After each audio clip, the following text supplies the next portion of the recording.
Hello tout le monde, j'espère que vous allez bien. Alors je vous avais promis il y a longtemps de vous faire une vidéo pour apprendre à plier un cornet. J'ai pris beaucoup de retard, je m'en excuse platement.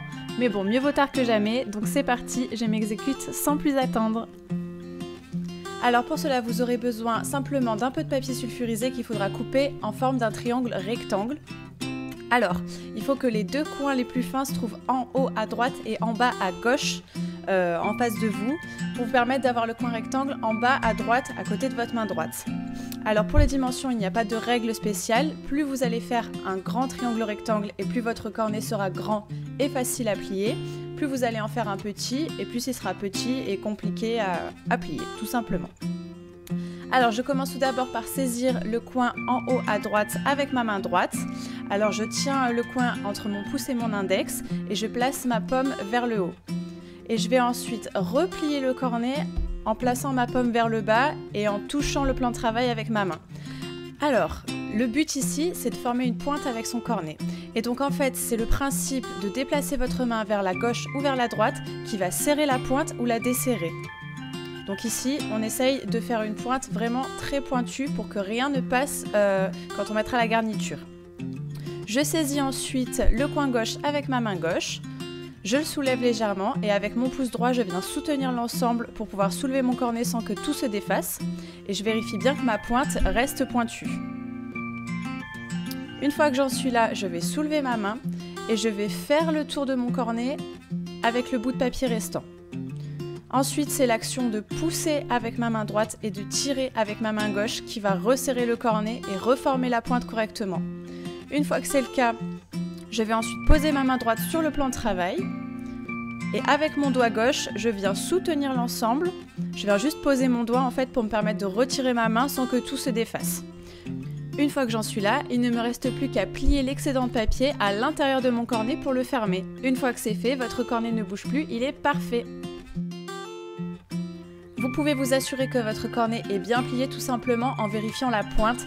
Si le cornet est bien pointu et qu'il pique au bout du doigt, ça veut dire qu'il est bien fermé et que la garniture ne passera pas quand vous le remplirez.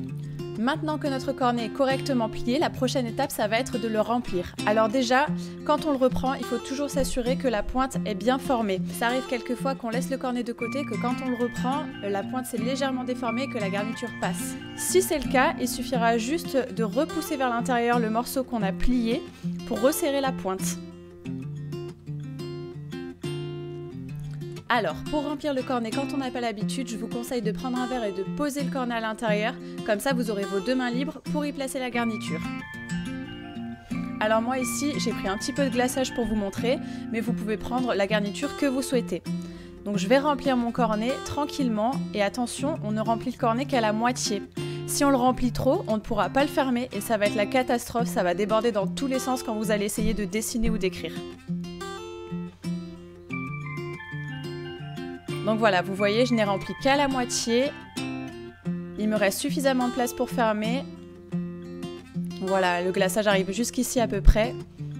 Et donc là, on va pouvoir plier sans risque que tout déborde. Alors pour plier, avec mon index, je pousse sur la droite et je saisis avec mon pouce. Je fais pareil à gauche et avec mes majeurs, je viens tout replier ensemble. Une fois que j'en suis là, je viens replier le coin droit.